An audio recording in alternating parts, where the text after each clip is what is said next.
Halo teman-teman, perkenalkan nama saya Benediktus Riatiaka Putra Pejanta dari kelas 10C. Di sini saya akan menjelaskan apa itu pemanasan global.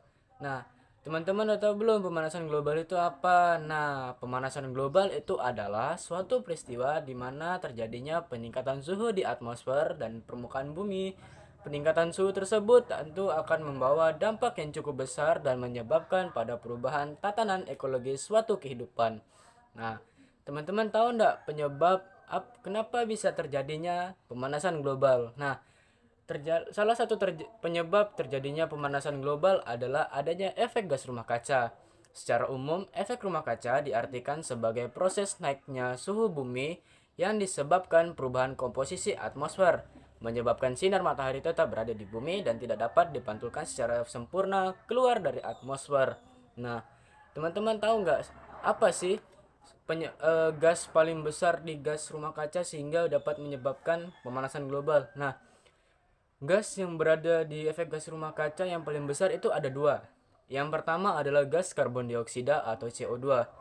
Gas karbon dioksida ini dapat dihasilkan dari seperti hasil-hasil pembakaran, contohnya pembakaran sampah atau adanya industri-industri pabrik. Nah, kalau misalnya teman-teman lihat dari pabrik-pabrik yang ada di kota-kota itu biasanya mengeluarkan asap. Nah, asap tersebut mengandung gas CO2 yang dapat merusak bumi. Yang kedua ada gas metana. Metana berasal dari produksi alam dan minyak bumi, serta dari pembusukan limbah organik dan dikeluarkan oleh ternak ruminasia, terutama hewan memamah biak seperti sapi.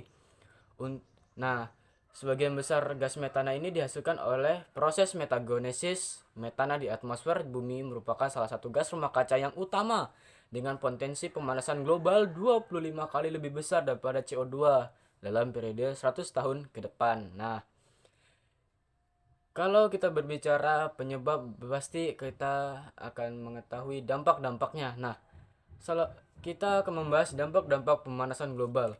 Dampak-dampak pemanasan global itu ada banyak. Contohnya ada suhu yang lebih panas. Nah, di kehidupan sehari-hari kita pasti merasakan suhu matahari yang lebih hebat atau lebih panas. Nah, hampir semua wilayah daratan mengalami lebih banyak hari terik dan gelombang panas. Di data dari tahun 2020 adalah salah satu tahun terpanas yang pernah tercatat. Suhu yang lebih tinggi dapat meningkatkan penyakit yang berhubungan dengan panas, yaitu demam, dan dapat membuat orang lebih sulit bekerja dan beraktivitas. Kebakaran hutan lebih mudah terjadi dan lebih cepat menyebar karena kondisi lebih panas. Yang kedua, ada badai yang lebih hebat. Perubahan suhu menyebabkan perubahan cuaca hujan. Akibatnya, badai terjadi lebih sering dan lebih hebat sehingga menyebabkan banjir dan tanah longsor, menghancurkan rumah dan masyarakat dan menimbulkan kerugian miliaran rupiah hingga bahkan miliaran dolar.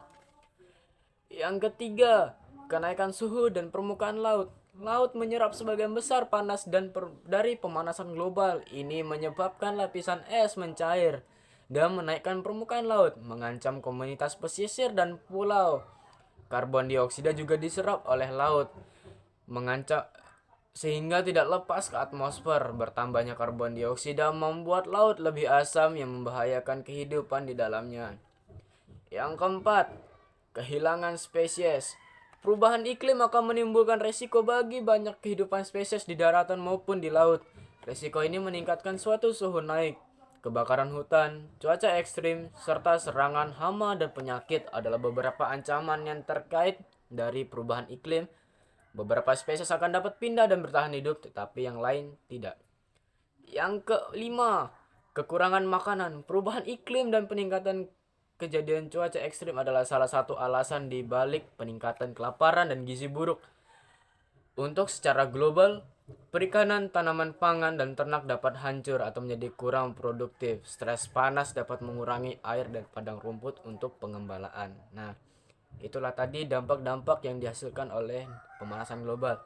Mungkin lebih banyak dampak-dampak dari pemanasan global, tapi kita cukup di video kali ini membahas yang garis besarnya saja. Nah, kesimpulannya kepada teman-teman, sayangilah bumi kita, jagalah bumi kita, karena jika tidak mungkin bumi kita akan punah ataupun kita akan punah. Nah, Dan juga saya pesan kepada teman-teman, sayangilah bumi untuk anak cucu kita nanti. Semoga mereka masih bisa melihat hutan ataupun hewan atau spesies-spesies yang mungkin sekarang didata oleh pemerintah itu masih dalam terancam punah. Jagalah mereka supaya masih bisa lestari alam kita dan kita juga bisa menikmatinya. Sekian dari saya. Terima kasih.